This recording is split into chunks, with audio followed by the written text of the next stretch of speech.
PayPal mafia initial 23 employees of PayPal कि जिन्होंने 1.5 billion dollars का बिजनेस खड़ा किया था, आज वही लोग जैसे कि एलन मस्क टेस्ला के फाउंडर, रेड हॉफमैन लिंक्डइन के फाउंडर और ऐसे ही बड़े स्टार्टअप्स या कंपनीज कह लीजिए जैसे कि येल्प, यूट्यूब, पलांतिर, इन सब के फाउंडर यही 23 लोगों में से थे।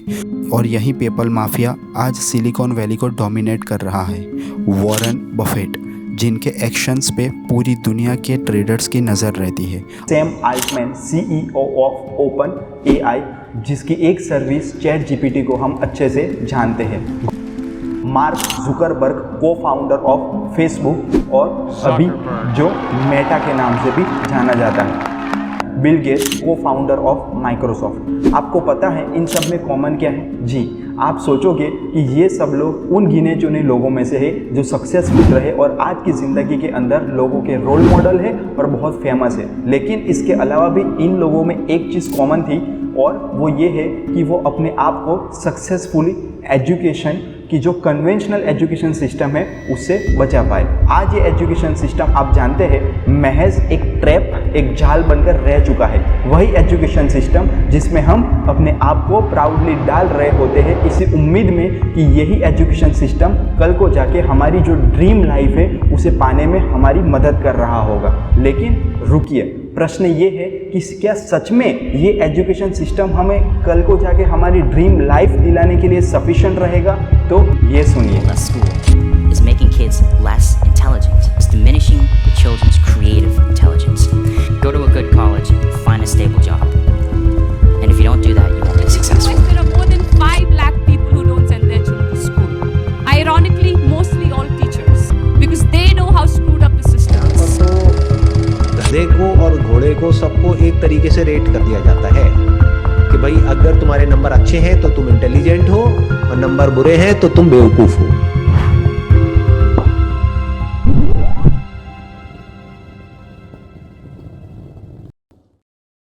और दूसरी ओर हम लोग हैं जो सोच रहे हैं अच्छे मार्क्स के बारे में कि जो हमें अच्छी लाइफ देगा। हम मेहनत कर रहे हैं एक अच्छी डिग्री के लिए उसी उम्मीद में कि यही डिग्री कल अच्छी जॉब दिलाएगी। अच्छी जॉब होगी तो अच्छी सैलरी होगी तो फिर हम हमारी जो पेरेंट्स के लिए ड्रीम हाउस लेना है वो ले पाएंगे। हमारे ये luxury cars and luxury items खरीद पाएंगे, अपने बच्चों को अच्छी ज़िंदगी दे पाएंगे और इसके साथ साथ हमारे पास बहुत सारा पैसा होगा और इसी के साथ ज़िंदगी में शांति होगी। लेकिन क्या आपको पता है इन रियलिटी? मेरा नाम मोहित कुमार है। मैं बठिंडा रेलवे स्टेशन में कुली का काम कर रहा हूँ। मेरे को 5 साल हो गए रेलवे स्टेशन पर काम करते को। मैं बीटेक की हुई है मैंने इलेक्ट्रॉनिक्स एंड कम्युनिकेशन में। The Indian Institutes for Technology. The assumption is you crack the IIT and you're set for life. Perhaps not anymore. The news coming out of the IITs is worrying. In the Bombay campus, 36% students are yet to be placed. We're talking about the best engineering college in India, also among the best globally.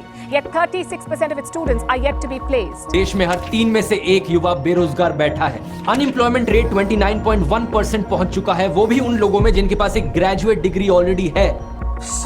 15 से 20 साल हमारी ज़िंदगी का एक degree के पीछे मेहनत करने के बाद जो ऑलमोस्ट हमारी ज़िंदगी की जो टाइम स्पेन है उसके 25% से भी ज़्यादा होता है, हमें अच्छी नौकरी नहीं मिलती। जब हमें नौकरी नहीं मिलती, अच्छी नौकरी का जो ड्रीम था वो ट्रांसफॉर्म हो जाता है महज एक नौकरी के अंदर। और जब हमें कुछ भी काम नहीं मिल पा रहा होता तब हमारी एक इच्छा अंदर की यही होती है कि बस कोई काम पे रख ले। और इसी वजह से हम कॉम्प्रोमाइज़ करते हैं लो सैलरी जॉब्स के अंदर। ये सैलरी जॉब्स हमें हमारी ड्रीम लाइफ दिलाने के लिए सफिशेंट नहीं होती, इसीलिए हम फिर बैंक से लोन लेते हैं, EMIs पर चीज़ें ले रहे होते हैं और फिर ये हमें एक चक्रव्यूह में फंसाता है कि बैंक के इंटरेस्ट भरो, EMIs भरो और फिर यही चीज़ हमें क्या करवाती है, एक सिस्टम का गुलाम बनवाती है। और यही सिस्टम का गुलाम क्या करता है, एक मजदूर बन के रह जाता है जो ये सिस्टम में पड़ा और यही सिस्टम के अंदर अब मजदूरी कर रहा है।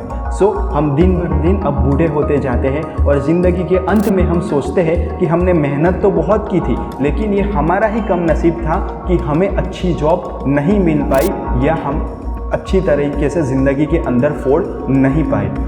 लेकिन क्या आपको पता है दोस्तों, ये गेम ही कुछ अलग है। हम इसे समझे ही गलत थे या हमें ये सही से समझाया ही नहीं गया।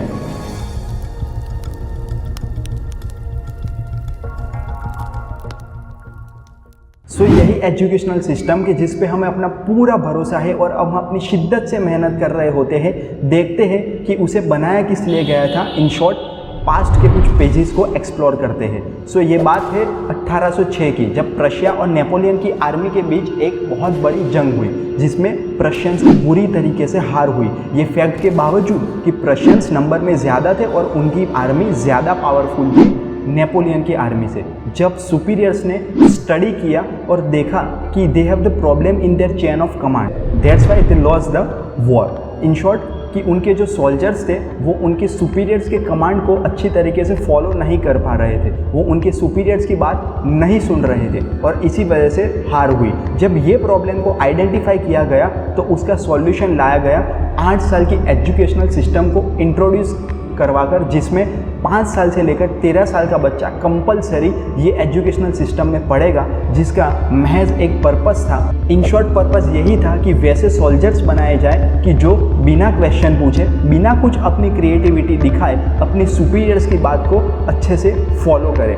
और यही चीज़ जब ओवर द जनरेशन्स उन्होंने चलाई, बच्चे के माइंड में कंडीशनिंग बार बार करते गए तो उन्हें रिजल्ट भी देखे। So due to outstanding performance of Prussian education system ये बहुत फेमस हुआ। और यहीं दूसरी ओर ये वक्त था इंडस्ट्रियल रिवॉल्यूशन का, जहाँ पर मशीन्स एक दिन में उतनी प्रोडक्टिविटी या उतने प्रोडक्ट को क्रिएट कर पा रहे थे कि जो एक अकेला इंसान पूरे साल में भी नहीं कर पा रहा था। ये वक्त स्मॉल बिजनेसेस और फार्मिंग अपने पीक पे थे, तो कोई भी फैक्ट्री वर्कर के रूप में काम करना नहीं चाहता था। सो एक प्रॉब्लम बड़ी सामने आई, वो ये थी कि फैक्ट्री वर्कर्स की बहुत ज़रूरत थी, यानी कि एम्प्लॉयबिलिटी बहुत ज़्यादा थी, लेकिन सामने एज अ फैक्ट्री वर्कर काम करने वाले लोग बहुत कम थे। क्यों? क्योंकि ऑलमोस्ट सारे लोग प्री ऑक्यूपाइड थे अपने बिजनेसेस में और फार्मिंग के अंदर, क्योंकि वो उसमें सफिशेंटली स्किल्ड थे। सो इसके सॉल्यूशन के रूप में इंट्रोड्यूस की गई बहुत सारी कंट्रीज़ के अंदर एजुकेशन सिस्टम की, जो ऑफकोर्स बेस्ड थी प्रशियन एजुकेशन सिस्टम के ऊपर। और यहाँ बचपन से ही बच्चे की माइंड मैपिंग की गई सिक्योरिटी के बारे में, सैलरी के बारे में, जॉब के बारे में, और ऐसे माइंड को डिज़ाइन किया गया कि जो ये फैक्ट्री वर्कर की काम के लिए फिट बैठे। सो इन शॉर्ट ये एजुकेशन सिस्टम की इस बार पर्पज़ ये था कि ओबीडियंट वर्कर बनाए जाए, जो बिना प्रश्न पूछे चुपचाप काम करे और अपने सुपीरियर्स के ऑर्डर को फॉलो करे। और यही लोग जब पेरेंट्स बने तो उन्होंने अपने बच्चों को सेम मेंटालिटी पे ट्रेन किया, क्योंकि जॉब की सिक्योरिटी थी। और यही वक्त ईस्ट इंडिया कंपनी इंडिया के अंदर एक एजुकेशन सिस्टम इंट्रोड्यूस करती है जो हम आज भी पढ़ रहे हैं, और वो भी उसका सेम रीज़न था कि फैक्ट्री वर्कर्स या एम्प्लॉयज़ को क्रिएट किया जाए। सो उस वक्त जो एजुकेशन सिस्टम को इंट्रोड्यूस किया गया था वो आज एक कल्चर बन चुका है और हम इसे टॉप डाउन लीडरशिप सिस्टम के फॉर्म में आज देख रहे हैं। सो यही educational system generation to generation pass होती गई और आज हम भी यही एजुकेशन सिस्टम को फॉलो कर रहे हैं। और उसके रिजल्ट के तौर पर आज भी कोई कॉलेज स्टूडेंट ग्रेजुएट होकर निकलता है तो यही माइंडसेट के साथ, एक नौकरी वाले माइंडसेट के साथ बाहर निकलता है। लेकिन क्योंकि अब दुनिया बदल रही है, एआई, मशीन लर्निंग जैसी ब्रांच राइज पर है, उसके रिजल्ट के तौर पर जो अभी जो नई जॉब्स उभर के आ रही है उसमें जो स्किल्स चाहिए वो कम्प्लीटली डिफरेंट है कि जो पुरानी जॉब के अंदर हमें चाहिए थी। और इसी वजह से अभी जो प्रॉब्लम आ रही है वो है कि एम्प्लॉयबिलिटी बहुत कम है और एम्प्लॉयज़ की जो बहुत ही लो स्किल है वो बहुत ज़्यादा है। अगर एम्प्लॉयबिलिटी है भी तो ऐसी जॉब्स के लिए है जहाँ पर हमारे पास ऐसे वर्कर्स या ऐसे लोग ही नहीं हैं कि उनके पास वो स्किल्स हो कि वो जॉब की रिक्वायरमेंट को पूरा कर पाए। So according to data of IGSE 22, only 45% of Indian graduates are eligible for jobs। यानी कि बाकी के 55% जो लोग हैं वो जॉब के लिए सफिशिएंट स्किल ही नहीं रखते।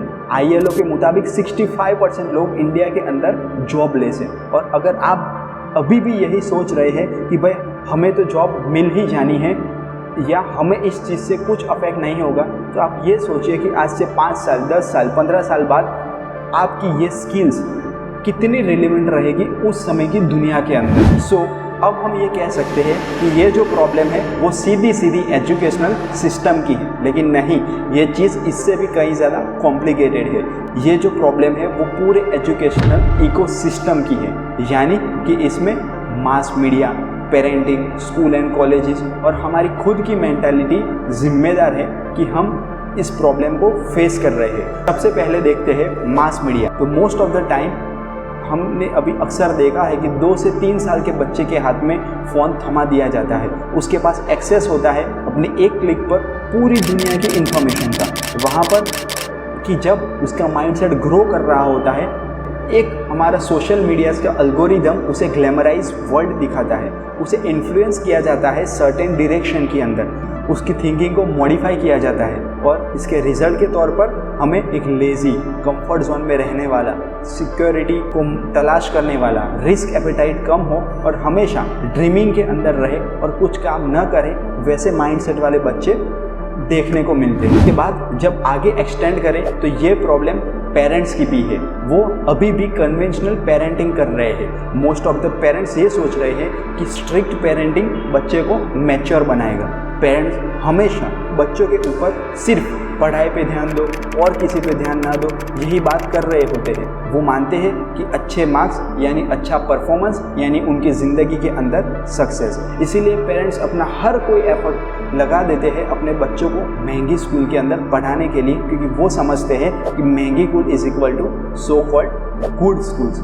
और फिर पेरेंट्स रिलैक्स हो जाते हैं कि भाई हमने तो अपने बच्चे को अच्छी स्कूल में भेज दिया है, अब स्कूल की जिम्मेदारी है कि हमारे बच्चे को वो सक्सेसफुल बना दे। सो जब आप स्कूल एंड कॉलेजेस के अंदर जाते हो जहाँ पर वही पुरानी कन्वेंशनल टीचिंग मेथड्स और सिलेबस को पढ़ाया जा रहा होता है, एक वो बच्चा कि जो लिमिटलेस और फ्रेश माइंडसेट के साथ आया होता है, लिमिटलेस पॉसिबिलिटीज़ होती है कि वो कुछ अलग कुछ नया कर जाए, वो बच्चे को एक सेट ऑफ बुक्स थमा दी जाती है, उसे रोट लर्निंग सिस्टम से इंट्रोड्यूस करवाया जाता है और ट्रेन किया जाता है रट्टा मारने के कंपटीशन के अंदर, क्योंकि हमारे सिस्टम के मुताबिक जितना अच्छा रट्टा होगा उतना अच्छे मार्क्स होंगे और जितने अच्छे मार्क्स होंगे उसे ही हम सक्सेस की तरफ देखते हैं। कुछ ही समय में हम ये रोट लर्निंग सिस्टम का या रट्टे मारने के सिस्टम का एक हिस्सा बन जाते हैं, हम इसे एडेप्ट कर लेते हैं। So now after few years जब हम स्कूल एंड कॉलेजेस से पास आउट होते हैं तो हम ये सिस्टम के परफेक्ट प्रोडक्ट बन के तैयार हो जाते हैं, जो मोस्टली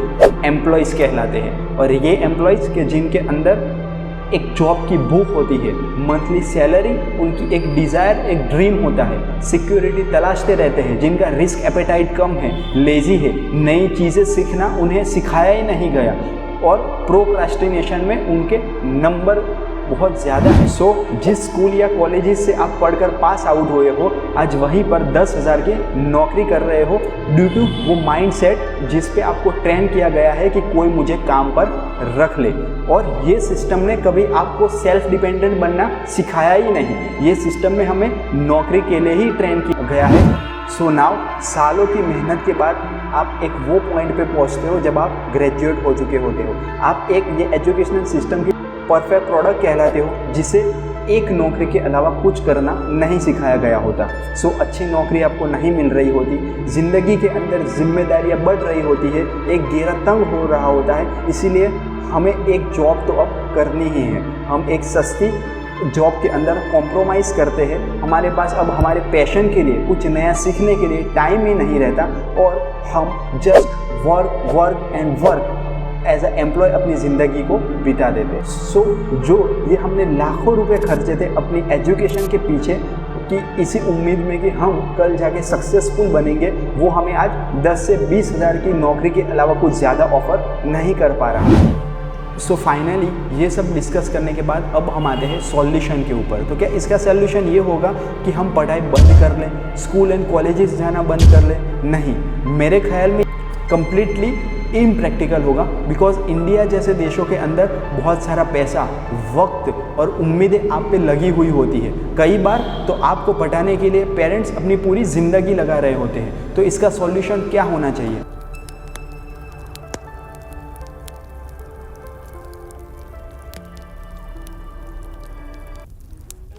सो एक्सेप्शनल बने, ये पुराने कन्वेंशनल एजुकेशन सिस्टम को पीछे छोड़ दें। मार्क्स के लिए ज़रूर पढ़े, लेकिन उसे अपनी प्रायोरिटी ना बनाए। हर चीज़ को क्वेश्चन करें, किसी भी चीज़ से घबराए नहीं।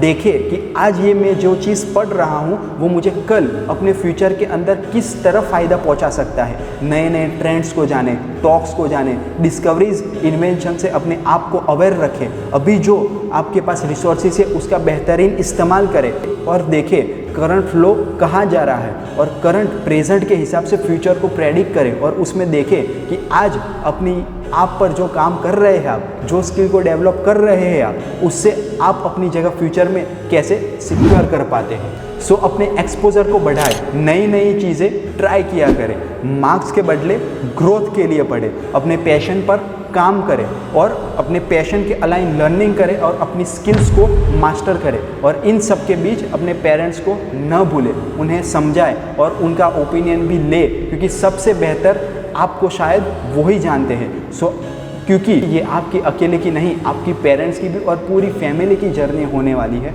और यहाँ से अब दो रास्ते जाते हैं। एक रास्ता ये है कि आप ये देखकर अपने आप पर काम करना शुरू कर दो, सोचना शुरू कर दो और अपने फ्यूचर के अंदर आप अपनी जगह कैसे सिक्योर कर सकते हो, क्या एक्स्ट्रा ऑर्डिनरी यूनिक कर सकते हो कि जो आपको भीड़ से अलग बनाएगा, वो उस चीज़ पर काम करना शुरू कर दीजिए। या दूसरी और यार वो वेब सीरीज़ आ गई है, जाकर बिंज वॉच कर लो या ऐसे ही एक और वीडियो को देख लो और टॉक्सिक प्रोडक्टिविटी के नाम पर यही चक्रव्यूह में फंसे रहो। पहले साइंस साइंस साइंस फिर आईआईटी और फिर लड़ते रहो जिंदगी से। अंधों को किताबों के बोझ ने झुकाया, रिश्वत देना तो खुद पापा ने सिखाया।